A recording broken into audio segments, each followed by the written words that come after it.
Good morning, my brothers and sisters. Welcome to episode number 194 in the book of Genesis. So today's title is about big deal.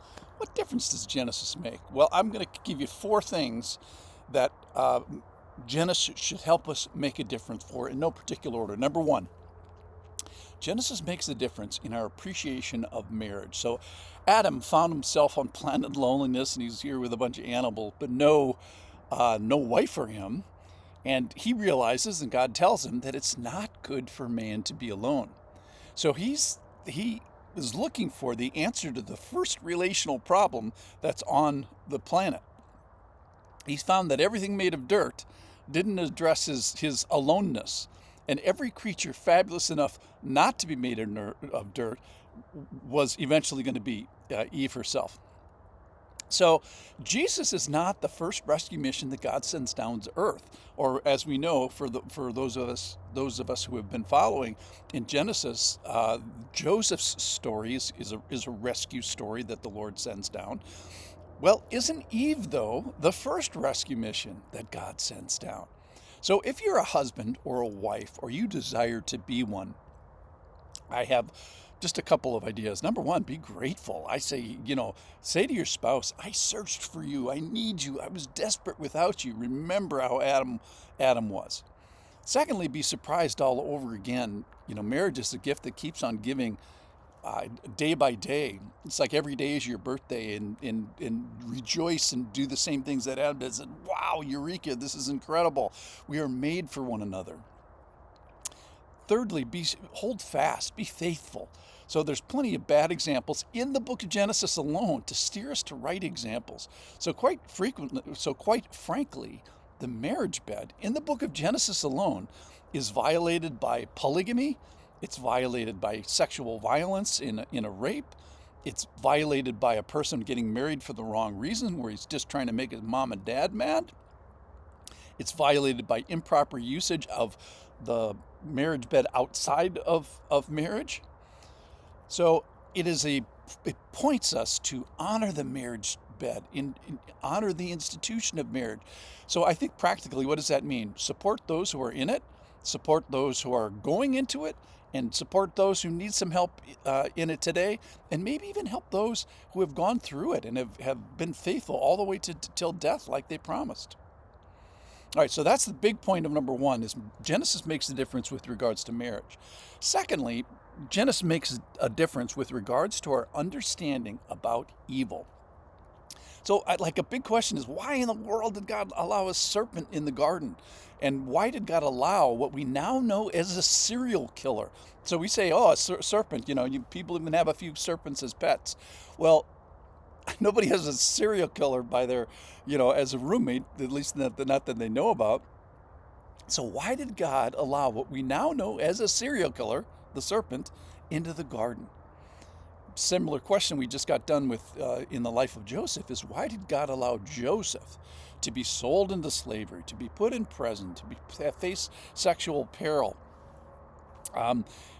And we have, the reality is, it starts in Genesis, goes all the way through the Bible, and our time and our history here today is that we have a God that, at least until the time when Revelation chapter 20 starts, that God allows evil. So in the meantime, we have to learn that sovereignty trumps evil. So we get that principle from Joseph. You sold me and God sent me. And we have some things in the meantime, how I think, how I should act, who should I rely on when I encounter circumstances that I do not prefer. And we learn that those may be the very things, the very tools that God uses to increase your access and your influence to new people. All right, so evil, marriage. Third thing is, Genesis makes a difference in our understanding of the church. So one of the greatest things about Genesis is God leaning into specific individual people, Abraham and Hagar and Sarah, and he has these personal encounters with people, but then he's collecting people. He leans into his people as a group. So he starts being faithful to a people group that we call now the Jews or Israel.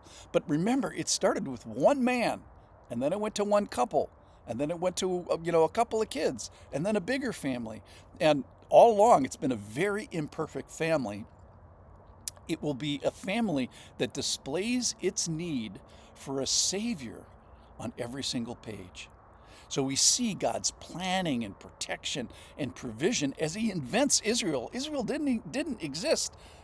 How did we get Israel? Well, it started in the mind of God. He invented it. He started it from nothing. So God sure has a sweet spot for the specific nation. If you fly over the Mediterranean here today, there's a nation there. It's called Israel, and God definitely has a sweet spot in His heart there. But it's also not out of bounds for us to say how much care and passion God has for His church, for His Christian church.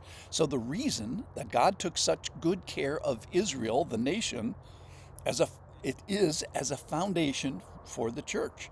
So God really loves His church, I think, by extension. And if you don't love God's church, you will have to prove to me otherwise that you love the Lord.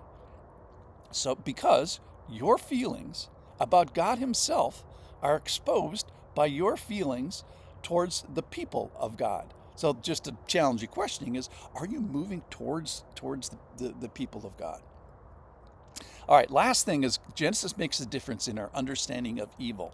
So, we all would like to have intimacy and immortality and harmony in the world before there was, no death, but then there was this fall. And death requires this fall requires a penalty. So the first penalty of death was Adam, and then Eve, and this affects us every day. Decay, sickness, tears, loss, suffering, all this. It affects me every single day. It affects you. It affects the billion people that are on this planet.